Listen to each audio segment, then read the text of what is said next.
Bonjour à toutes et à tous et bienvenue dans Smart Tech, le rendez-vous des nouvelles technologies de Bismart. Je suis ravie de vous retrouver encore aujourd'hui en direct à 11 h. Au sommaire de cette émission, l'impact des ondes électromagnétiques sur notre corps. Smartphones, montres connectées, écouteurs sans fil, de plus en plus d'objets de notre quotidien exposent aujourd'hui nos organismes aux ondes qu'ils émettent. Heureusement pour nous, elles sont sans danger tant qu'elles ne dépassent pas un certain seuil. La technologie ArtFi permet justement de mesurer en temps réel les ondes reçues par le corps humain. Également, dans cette émission, partir en vacances, c'est bien, mais se protéger des cyberattaques, c'est mieux. La saison estivale est particulièrement propice au piratage et vol de données. Selon une étude de la DFCG, 30% des entreprises ont constaté une recrudescence des attaques en période de congés et de week-end. Nous ferons le point avec nos deux invités sur les raisons de cette recrudescence, évidemment, sur les secteurs concernés et bien sûr sur les manières de se protéger. Et puis, aujourd'hui, le rendez-vous, j'y crois, avec Hervé Lejoin, fondateur d'Advisory. Il nous dira pourquoi il est nécessaire de protéger son code JavaScript, le langage de programmation qui permet d'ajouter de l'interactivité sur votre site web. Un langage par définition visible par tous les navigateurs, d'où la difficulté de le protéger. Mais tout de suite, place donc à l'interview du jour. C'est parti.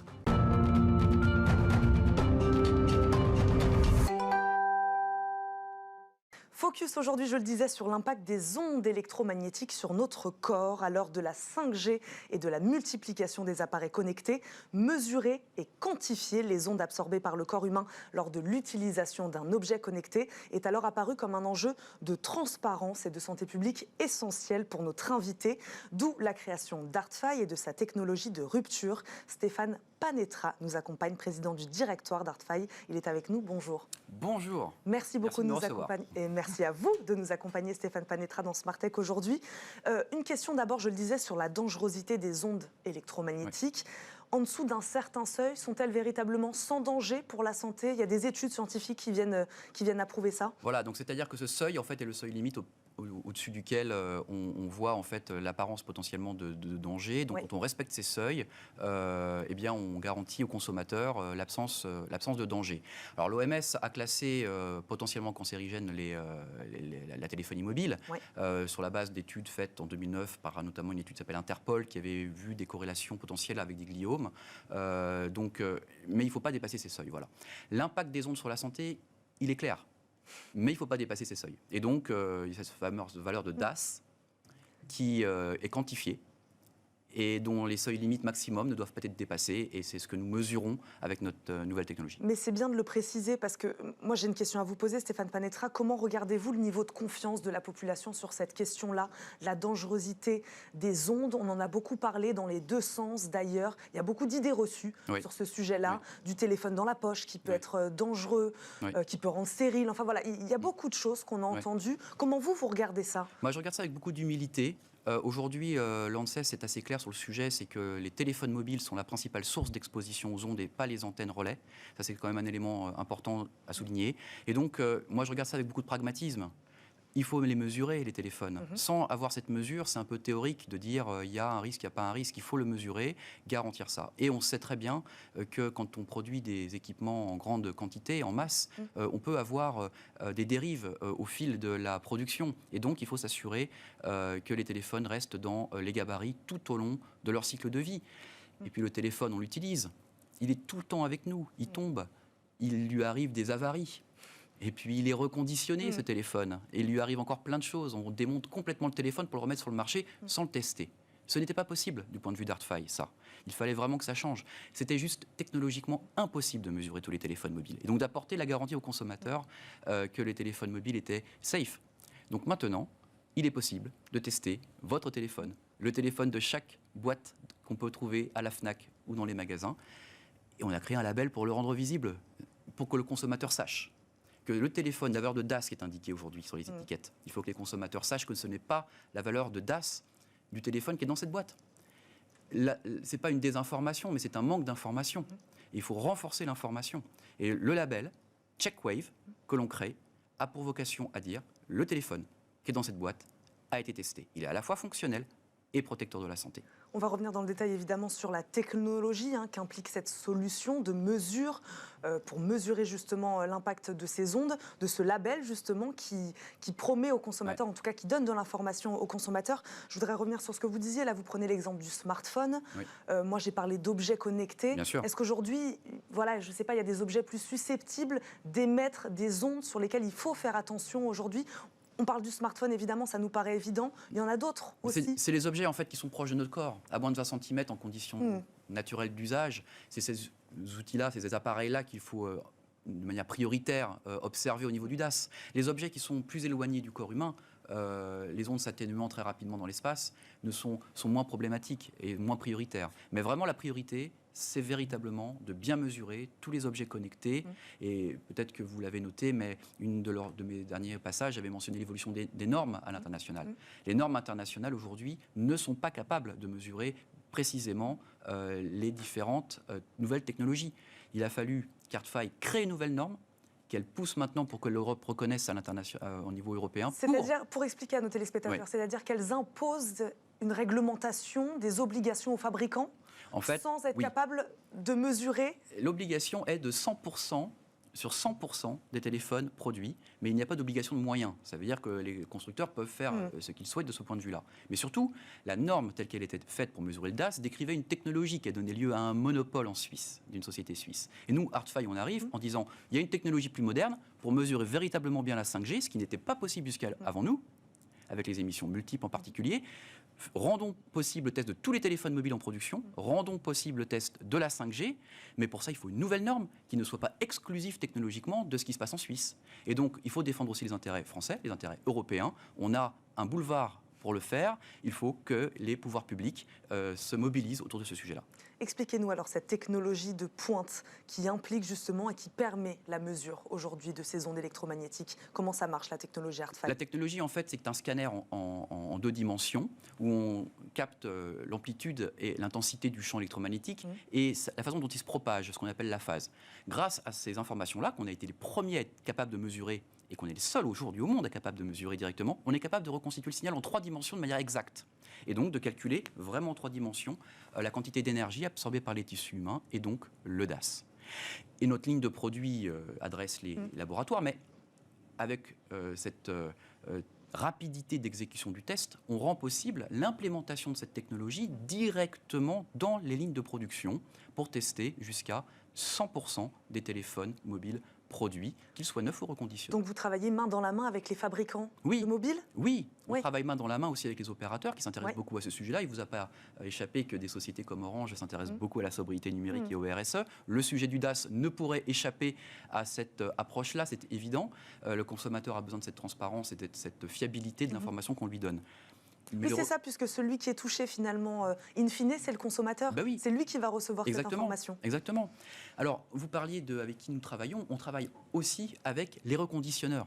Et en particulier, nous annonçons là la réalisation de la première labellisation Checkwave d'Itensia, avec sa marque Itensia Again, qui annonce pour la première fois sa capacité à tester jusqu'à 100% des téléphones mobiles reconditionnés de sa marque pour permettre aux consommateurs et aux parties prenantes qui distribueront ces produits d'apporter aux consommateurs la lisibilité sur le fait que ce mobile a été testé. C'est une première mondiale, c'est français, et donc on peut être fier d'être une vitrine à l'échelle mondiale de ce sujet-là. Parce que le reconditionné prend de plus en plus de place aujourd'hui sur le marché du smartphone. Oui, il y a des ordres de grandeur qui sont dit que chez certains opérateurs, d'ici 2024-2025, 10% sera constitué du parc de mobiles reconditionnés. C'est une filière qui est extraordinaire parce qu'elle remonte un téléphone mobile depuis le démarrage, elle démonte, elle remonte le téléphone, elle touche aux composants. C'est une filière qui a besoin de se structurer, qui initie des démarches de label. On discute d'ailleurs, nous, ArtFi, avec le syndicat des reconditionneurs pour renforcer leur label. Et c'est quelque chose qu'on va proposer aussi au pouvoir public pour que Checkwave contribue au renforcement de ce label en apportant la garantie santé aux consommateurs. Qu'est-ce qui lie alors le consommateur qui aurait besoin de décrypter cette information, qui aurait envie de savoir combien d'ondes peut émettre son smartphone? Qu'est-ce qu'il lit comme information? Est-ce qu'il est capable d'ailleurs de les lire, ces informations? C'est simple, c'est clair pour lui? Il voit écrit DAS, watts par kilo, avec un chiffre devant. Franchement, c'est compliqué. Donc, il faut qu'il sache simplement que le DAS, c'est la valeur limite d'exposition humaine, et que si elle respecte ces seuils, c'est OK, mais surtout, il faut qu'il sache si son téléphone a été testé ou pas. Puisque, comme je l'avais signalé lors de certains passages préalables à votre antenne, et ça n'a pas changé, entre 10 et 15% des téléphones mobiles des dernières années dépassent les seuils d'exposition humaine aux ondes, tout simplement parce qu'ils ne sont pas testés en production et qu'on ne peut pas le vérifier. Et pourtant, ils sont vendus. Donc, ils sont évidemment rappelés par l'organe de contrôle français, lorsque c'est contrôlé par l'organe français, pour être mis à jour, diminuer la puissance, voire retiré du marché. Tout ça parce que la technologie ne permettait pas de tester directement en production, comme il se fait naturellement dans plein d'autres domaines, de tester tous les produits fabriqués. Enfin, c'est rendu possible avec notre technologie. Une question aussi quand même, Stéphane Panetra, sur la multiplication des objets connectés qui peuvent nous entourer. Là, aujourd'hui, on prend l'exemple du smartphone, on peut prendre l'exemple des écouteurs sans fil, c'est ce qu'on disait. Mais si on a tout ça, si on a tout le package, ça se cumule. Voilà, ça se cumule. Ça fait un joli petit cocktail. On parle aussi de maisons connectées aujourd'hui. Comment le consommateur, là, il est capable de s'y retrouver? C'est-à-dire qu'il a cette information sur tous ces objets connectés différents. Qu'est-ce qui lui fait dire que cette multiplication-là ne sera pas là, à ce moment-là, dangereuse pour sa santé? Justement, c'est ce qu'on appelle parfois, certaines personnes appellent ça le cocktail, l'aspect cumulatif, l'aspect additionnel. Il faut le considérer dans l'évolution normative. Et ça aussi, c'est un manque normatif historique que nous combattons. Et c'est la raison pour laquelle nous avons créé cette nouvelle norme, pour pouvoir tenir compte de l'aspect cumulatif de l'émission des ondes. Et notre technologie est la seule au monde aujourd'hui à être capable de mesurer l'aspect cumulatif des ondes émises. Donc, tant qu'on n'aura pas définitivement introduit ces textes dans les décrets de loi français et au niveau européen, dans les réglementations européennes au niveau harmonisé... Ça, c'est une demande que vous faites ? C'est une demande que je fais. Et je vais rencontrer un certain nombre d'acteurs des pouvoirs publics pour insister sur ce point, puisqu'il semblerait qu'il n'ait pas été suffisamment clairement dit jusqu'à présent que la technologie présente en Suisse, qui aujourd'hui fait les mesures, n'est pas capable de mesurer cet aspect cumulé des choses, et encore moins capable de mesurer en ligne de production tous les téléphones produits. Donc, il faut véritablement être en mesure de donner sa chance à une nouvelle technologie pour soutenir l'innovation, car je suis convaincu que d'une rupture technologique qu'on apporte, en réalité, derrière, il y a une rupture marketing, la capacité de pouvoir valoriser cette démarche. Et je ne vois pas comment des sociétés qui se mettent en avant sur le sujet de la sobriété numérique et sur le sujet RSE pourraient passer à côté d'un tel sujet fondamental au niveau de la santé, en le prenant en main, le taureau par les cornes. Il faut avoir l'audace de mesurer l'audace. Je sais qu'on est sur la chaîne des audacieux, donc ça me paraît un élément fondamental aujourd'hui. On va terminer sur ce beau jeu de mots. Merci beaucoup Stéphane Panetra de nous avoir accompagnés aujourd'hui dans Smart Tech. Le message est passé, je rappelle, vous êtes le président du directoire d'Artfy. Merci beaucoup d'avoir été avec nous. Tout de suite, on vous dit comment se prémunir des cyberattaques à l'approche des vacances d'été.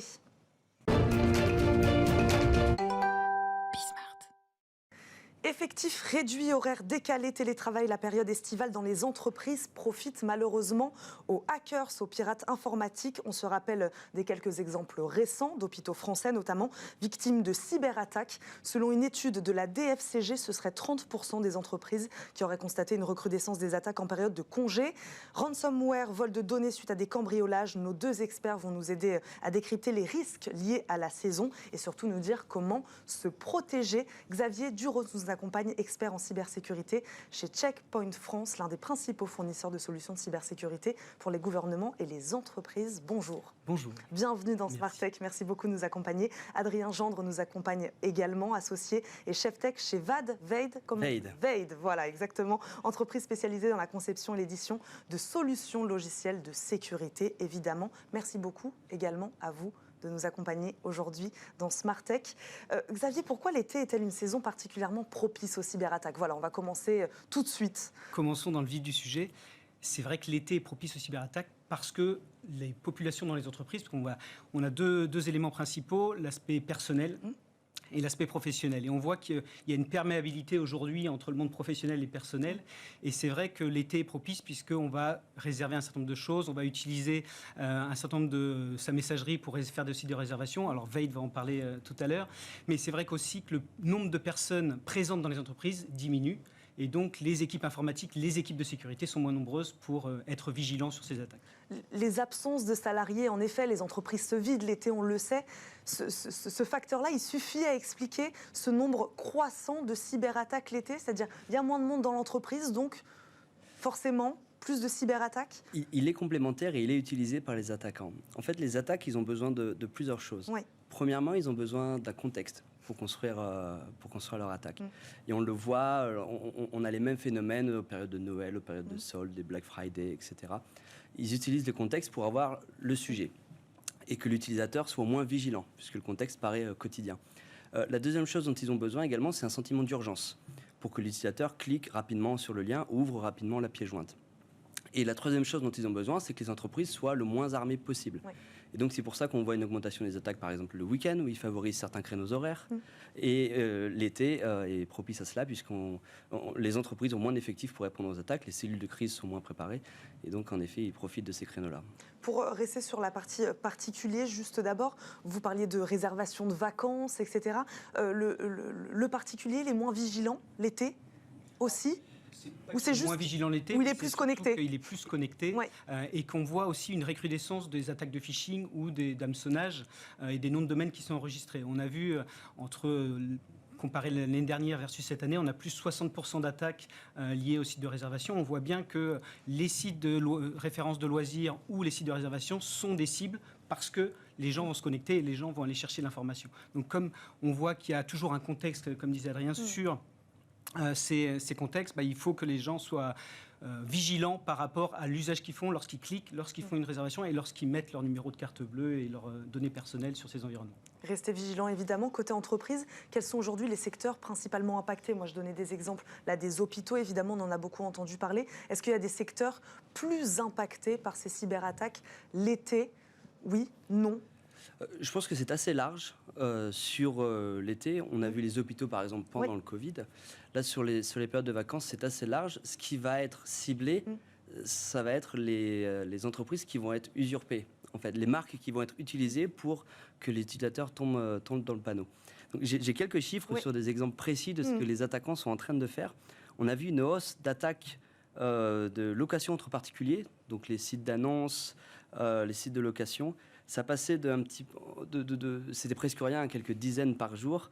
En un mois, c'est passé à 5500 par jour de faux emails qui utilisent ces marques-là. Là, à l'approche de l'été ? Oui, en fait, fin juin, donc c'est très récent. Le deuxième, alors c'est plus un fun fact, c'est assez intéressant. Encore une fois, comme on le disait, ils cherchent tous les contextes possibles.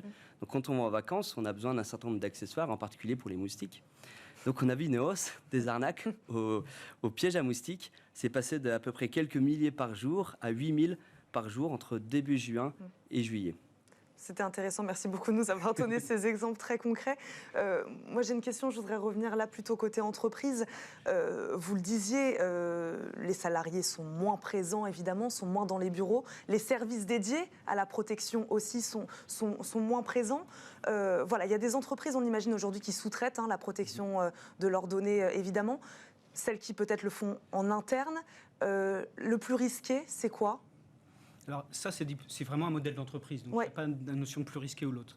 Ce qu'il faut bien préparer, c'est est-ce qu'on a une cellule de gestion de crise ? Ça, c'est valable de manière globale dans les entreprises. Est-ce qu'on est prêt à mettre tous les process en place pour remédier au plus vite lorsqu'on est sous attaque ? Et donc, que ce soit un service externalisé ou un service interne, c'est vrai que lorsque le personnel est moins nombreux, il faut pouvoir répondre le plus rapidement possible. Mais là, vous parlez de réponse à l'attaque. Est-ce qu'on ne peut pas l'anticiper aussi ? Notre métier chez Check Point, c'est vraiment de prévenir les attaques au préalable, en effet. Mais c'est vrai qu'une fois qu'on a prévenu l'attaque, on peut aussi nécessaire de sensibiliser les personnes et de s'assurer que l'ensemble des vecteurs d'attaque. On voit qu'on a parlé de la messagerie principalement, un plus gros vecteur d'attaque aujourd'hui, mais on a également des attaques sur le mobile, sur le poste de travail. Et on voit que en été, il y a un nouveau mode de travail hybride dont on parle beaucoup, en effet. Mais on peut imaginer, et ça on le voit, et ça va être une des premières cette année, que les personnes vont faire un mode hybride pendant leurs vacances. C'est-à-dire qu'ils vont partir sur leur lieu de vacances et ils vont continuer à travailler peut-être quelques jours pour ensuite bénéficier de l'entièreté de leurs vacances avec leur famille. Et c'est vrai que ça, c'est un mode qui n'existait pas au préalable et qui va devenir une tendance forte. Donc il faut protéger les terminaux aussi. Et oui, c'est ça, ces nouveaux modèles-là sont aussi propices aux cyberattaques. On imagine, c'est ce que vous disiez, le salarié qui part en vacances, qui peut-être travaille encore pour l'entreprise, d'ailleurs avec son ordinateur personnel. Et lequel il faut évidemment protéger aussi. Le protéger et faciliter la communication, les retours. En fait, il y a toujours une complémentarité dans la préparation et les réponses à apporter. On a parlé de sensibilisation, en effet, c'est extrêmement important qu'avant le départ massif en vacances, les entreprises fassent et appuient sur les campagnes de sensibilisation auprès des utilisateurs. Il faut aussi favoriser le fait d'avoir des solutions qui soient complémentaires, que ce soit sur le même cas d'usage, mais également sur des cas d'usage différents. Je pense qu'on en a un bon exemple ici, en parlant d'email, en parlant de téléphone mobile, en parlant d'ordinateur, en parlant de réseau. Et qu'est-ce qu'on leur dit alors à ces salariés-là? Puisque là, on peut parler, en effet, on va en reparler de protection plus globale d'un réseau d'entreprise, du cloud, peut-être protéger les informations au sein de l'organisation. Au salarié qui part en vacances, lui, qu'est-ce qu'on peut lui dire alors justement par rapport à ses mails? C'est ce que vous disiez par rapport... Il y a des choses simples? On peut lui donner des choses simples? Il y a des choses simples, en effet, puisque le b.a.-ba n'est souvent pas couvert au niveau de l'individu. Oui. On va principalement lui dire deux choses. Un, faire attention à des choses clés, faire attention à l'expéditeur, faire attention à comment est construit l'email. Au lieu de cliquer sur un lien pour quelque chose qui est en lien à des informations sensibles, on va plutôt favoriser à aller sur le site web directement, par exemple. Donc ça, c'est un certain nombre de bonnes pratiques qui sont diffusées dans les campagnes de sensibilisation. Le deuxième point qu'on va lui signaler également, c'est l'aspect réponse qu'on mentionnait ici, c'est comment il va signaler quelque chose qu'il reçoit et qui n'a pas été couvert par toutes les solutions et toutes les préventions mises en place. Et ça, c'est d'autant plus important en période de vacances, puisqu'il ne va pas forcément avoir son ordinateur, il va avoir que le téléphone, il n'aura pas forcément le processus classique de signalement de l'information. Il faut y penser pour la période estivale. Ces particuliers-là, enfin ces salariés, mais qui deviennent des particuliers puisqu'ils sont en vacances, ce sont des cibles presque parfaites aujourd'hui pour les hackers. C'est-à-dire que c'est même plus simple pour eux de passer par là pour infiltrer les informations de l'entreprise. Le hacker ou la personne malveillante va toujours essayer de trouver l'endroit le plus faible, le maillon le plus faible de la chaîne dans la sécurité. Et c'est vrai qu'on le voit, on a toute la transformation numérique des entreprises avec les données qui sont hébergées dans le cloud, ça a été aussi un grand vecteur d'attaque. Les personnes dans une situation de mobilité sont un vecteur d'attaque. Et donc, en complément de cette sensibilité sur l'information qu'ils reçoivent lorsqu'ils sont en messagerie, est-ce que la personne qui demande de faire un transfert de fonds, est-ce que c'est la bonne personne aussi parce que forcément elle est potentiellement en vacances également? Est-ce que le réseau Wi-Fi sur lequel je me connecte à l'aéroport, c'est un réseau légitime? Est-ce que j'ai le droit d'utiliser le même mot de passe dans l'entreprise et à l'extérieur de l'entreprise? Donc c'est toutes ces notions-là sur lesquelles il faut être très vigilant lorsqu'on parle de cybersécurité. Se protéger au sein de l'organisation, je reviens sur ma question précédente, c'est possible d'anticiper une cyberattaque, c'est votre travail aussi de protéger ces informations-là au sein des organisations. C'est-à-dire que même si nos experts cybersécurité s'en vont en vacances, c'est possible d'anticiper, de protéger les données et puis de partir en vacances tranquillement, sereinement. C'est notre objectif, en tout cas, au maximum de sécuriser et de couvrir tous les vecteurs. Maintenant, il faut qu'on puisse avoir des solutions, en effet, qui soient complémentaires, qui protègent à la fois la messagerie, le mobile, le poste de travail, le réseau, l'ensemble de l'infrastructure. Et ça, aujourd'hui, c'est vrai que le mobile, par exemple, est un des éléments sur lequel il y a très peu de protection dans les entreprises ou pour les collaborateurs qui sont en situation de mobilité. Mais lorsqu'on reçoit un WhatsApp avec un colis qui est en cours de livraison ou qui nous demande d'accéder à l'information, sur un téléphone, c'est beaucoup plus difficile de lire le mail, en fait. C'est souvent des liens raccourcis. Et tous ces éléments-là sont très importants de se dire, si je clique, est-ce que j'ai la protection sur mon téléphone portable ou pas? Est-ce que les entreprises françaises sont particulièrement ciblées aujourd'hui par ces cyberattaques? Vous parliez des fois des oublis aussi de la part des entreprises françaises sur certains aspects. Est-ce qu'elles sont attaquées aussi parce qu'elles sont mal protégées? Alors, il y a un chiffre qui est intéressant, c'est que la France est la deuxième cible au monde en termes de virus, avec un dommage estimé, j'ai mon téléphone pour la période, était à 5,5 milliards de dommages en France. Le seul pays qui avait plus de dommages liés aux cyberattaques, c'était les États-Unis. Donc c'est assez intéressant, de voir par rapport au classement des puissances mondiales où est positionnée la France. Et donc on a des explications? On sait l'expliquer, ça?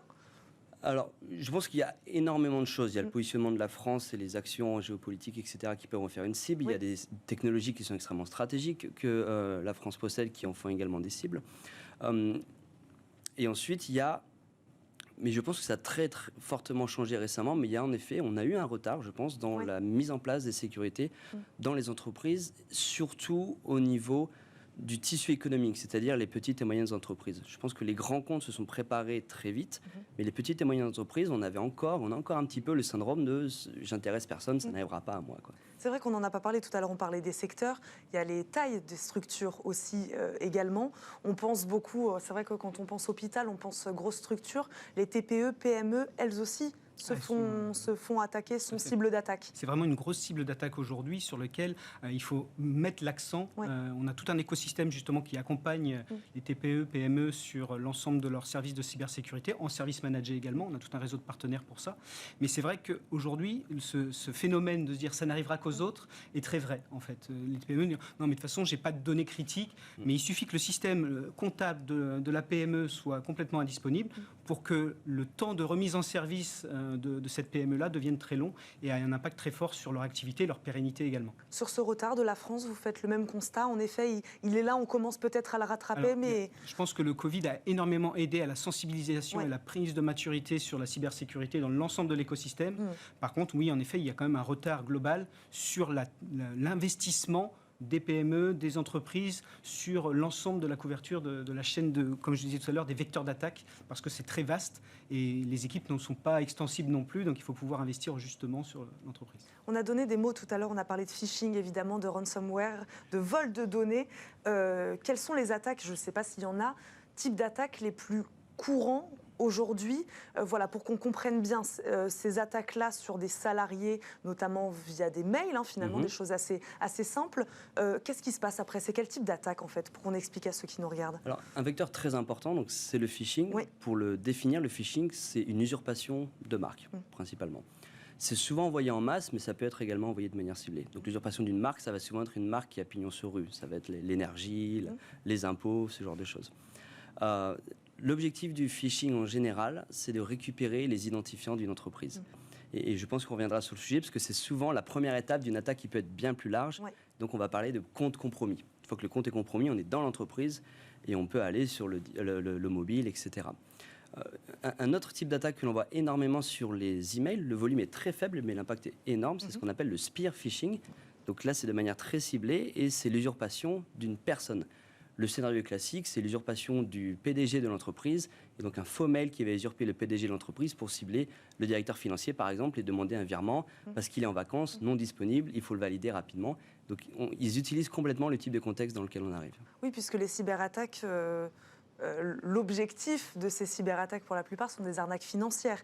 Derrière se cache soit une demande de rançon, soit de manière détournée. On se fait passer pour un directeur financier qui demande un virement. C'est ça? C'est exactement ça. Et en effet, c'est par plusieurs étapes. Il y a vraiment tout un système, toute une chaîne, on appelle une chaîne d'attaque, avec différentes étapes sur lesquelles on va pouvoir d'abord... récupérer les identifiants d'une personne dans l'entreprise pour ensuite aller faire un certain nombre d'actions. Mais quand Adrien Jean disait que les conséquences pouvaient être beaucoup plus graves... Disons qu'en fonction de la prochaine étape, qui peut être un ransomware par exemple, le ransomware, son objectif... Il y a plusieurs objectifs, mais le premier, c'est déjà d'exfiltrer de la donnée avant de demander la rançon. Ils vont exfiltrer la donnée pendant quelques jours, quelques semaines, quelques mois parfois, et ensuite récupérer ces données-là pour déclencher l'attaque de chiffrement de la donnée et ensuite demander une rançon. La rançon, c'est si vous voulez récupérer vos données, vous payez la rançon. Si vous ne payez pas, et ça c'est la double extorsion qui arrive de plus en plus, à ce moment-là, on va diffuser vos données de vos clients, de vos partenaires sur les réseaux. Comment vous réagissez face à ce genre d'attaque? Alors, on a des solutions qui permettent, ça s'appelle anti-ransomware, forcément il y a toujours un anti-quelque chose par rapport aux attaques, aux différentes attaques, mais donc c'est de l'analyse comportementale sur les serveurs, sur le poste de travail, sur le mobile, pour savoir exactement quelles sont les actions du logiciel qui a été, ou de la vulnérabilité qui a été exploitée sur le média. Et ça, vous êtes capable d'y répondre? Tout à fait. C'est l'objectif vraiment des solutions globales de cybersécurité, de pouvoir être au plus proche et directement détecter l'attaque et remédier aussi directement pour l'utilisateur. Oui. J'ai un chiffre intéressant justement sur l'aspect des attaques qui sont en plusieurs étapes. On a 67% des virus qui sont transités par une attaque de phishing. Donc on peut être un peu confus de quoi on parle. On parle de phishing, on parle de virus. Et ça montre bien, il faut le penser en plusieurs étapes. Ils vont utiliser un phishing, usurper une marque. Mais l'étape finale, dans ce cas-là, ça ne va pas forcément être de récupérer des identifiants, mais ça va être que l'utilisateur télécharge un fichier qui va être un virus, qui va dormir potentiellement sur l'ordinateur ou sur le téléphone pendant une vingtaine de jours, et ensuite se déclencher bien plus tard. Et c'est pour ça qu'il faut imaginer l'attaque dans son ensemble. Comment on sensibilise avant, comment on détecte pendant que cela arrive, et comment on y répond quand il y a des choses qui se déclenchent bien plus tard.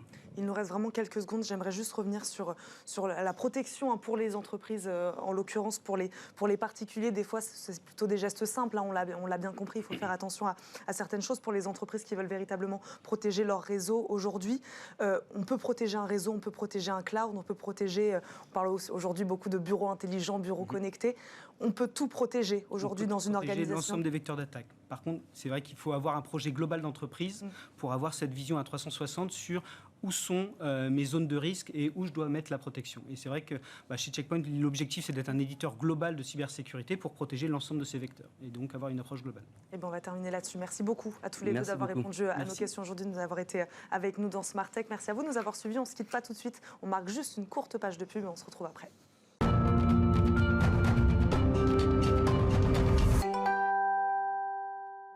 De retour dans Smart Tech, merci d'être resté avec nous aujourd'hui. Le rendez-vous, j'y crois, on y croit, avec Hervé Lejoin, fondateur de Advisory. Il est avec nous, il nous accompagne en visioconférence. Bonjour Hervé.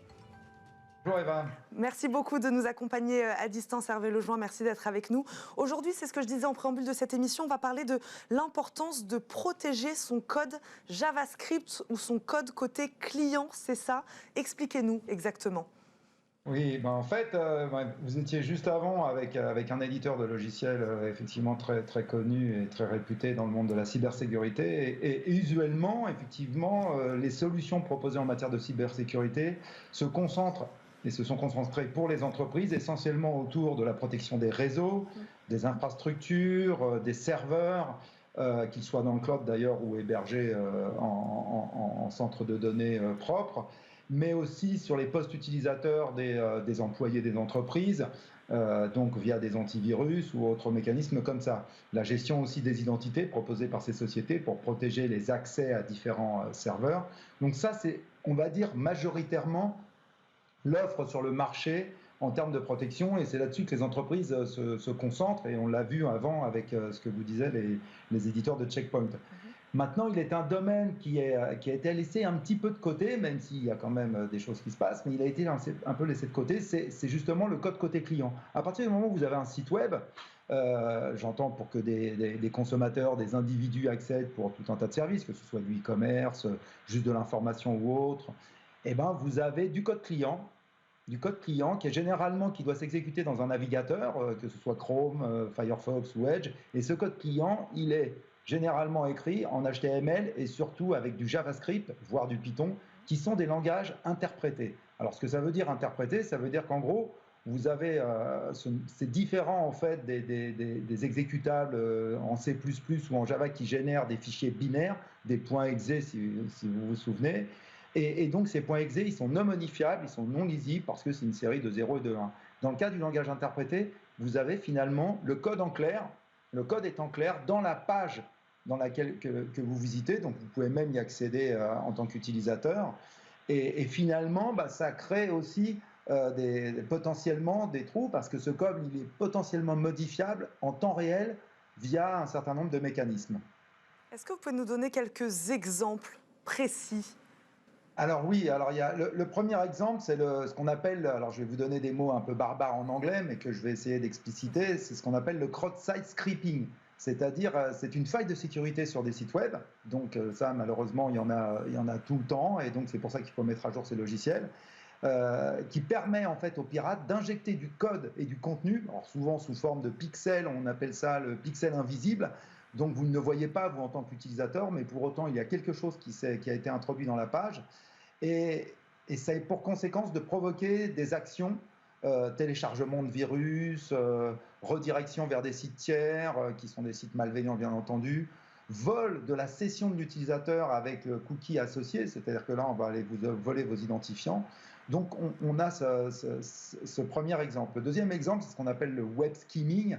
Donc ça, c'est aussi du piratage sur les sites web, dans lequel les pirates aussi vont injecter du code malveillant dans la page et qui va leur permettre, par exemple, d'extraire des données qu'un utilisateur est en train de rentrer dans un formulaire. Donc vous êtes en train d'acheter sur un site de e-commerce et vous saisissez votre nom, votre prénom, votre adresse, email et puis même vos numéros de carte de crédit dans certains cas, même si ça, c'est quand même beaucoup plus protégé maintenant.